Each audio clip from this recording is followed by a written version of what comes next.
ನಮಸ್ಕಾರ ಸ್ನೇಹಿತರೆ, ನಿಮ್ಮ ಪ್ರೀತಿಯ ಚಾನಲ್ಗೆ ಸ್ವಾಗತ.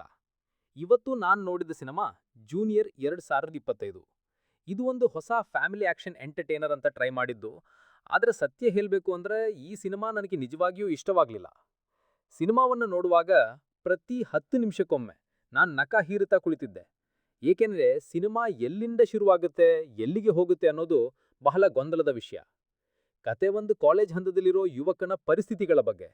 ಆದರೆ ಅದು ನೀದರ್ ಎಮೋಷನಲ್ ನಾರ್ ಥ್ರಿಲ್ಲಿಂಗ್. ಸ್ಟೋರಿ ಕೇವಲ ಕಲ್ಪನೆಯ ಮಟ್ಟದಲ್ಲಿ ಉಳಿದು ಹೋಗಿದೆ. ಡೈರೆಕ್ಷನ್ ಫಾರ್ಮ್ಯಾಟ್ನಲ್ಲಿ ಬಹಳ ದೊಡ್ಡ ಏಳಿಗೆ ಇರುತ್ತೆ ಅಂತ ನಿರೀಕ್ಷೆ ಇತ್ತು.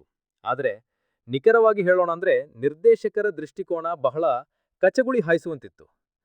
ಯಾವ ದೃಶ್ಯಕ್ಕೂ ಗಂಭೀರತೆ ಇರಲಿಲ್ಲ. ಪ್ರತಿ 2ನೇ ಸೀನ್ ನೋಡ್ತಿರುವಾಗ ಡೇಜಾವು ಫೀಲ್ ಆಗುತ್ತೆ. ಇದೇನು ಮೊದಲು ಹಲವಾರು ಸಿನಿಮಾಗಳಲ್ಲಿ ನೋಡಿದಂತದೆ ಅಂತ ಅನಿಸುತ್ತೆ.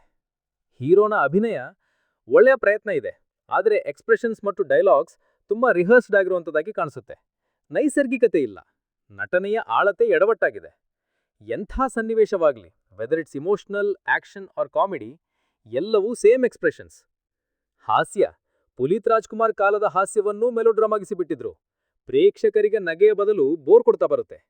ಡೈಲಾಗ್ಸ್ ಕೂಡ ಒಂದೊಂದು ಕೇಳಿದಾಗ ಕ್ರಿಂಜ್ ಆಗತ್ತೆ. ಈಗಿನ ಜನರೇಷನ್ ಜನರಿಗೆ ಈ ಥರದ ಪಂಕ್ತಿಗಳು ಇಷ್ಟವಾಗೋದು ಬಹಳ ಕಷ್ಟ. ಬ್ಯಾಕ್ಗ್ರೌಂಡ್ ಸ್ಕೋರ್ ಕೂಡ ಮಿಸ್ಮ್ಯಾಚ್ ಆಗಿದೆ. ಹಾಡುಗಳು ಕೇಳಲು ಸರಾಸರಿ ಮಟ್ಟದಿದ್ದು ಯಾವ ಟ್ರ್ಯಾಕ್ ಕೂಡ ನೆನಪಿನಲ್ಲಿ ಉಳಿಯೋದಿಲ್ಲ. ಸ್ಟೋರಿಗೆ ಬೂಸ್ಟ್ ಕೊಡಬೇಕಾದ ಹಾಡುಗಳು ಇಲ್ಲಿ ಸಮಯದ ನಷ್ಟವಾಗಿವೆ.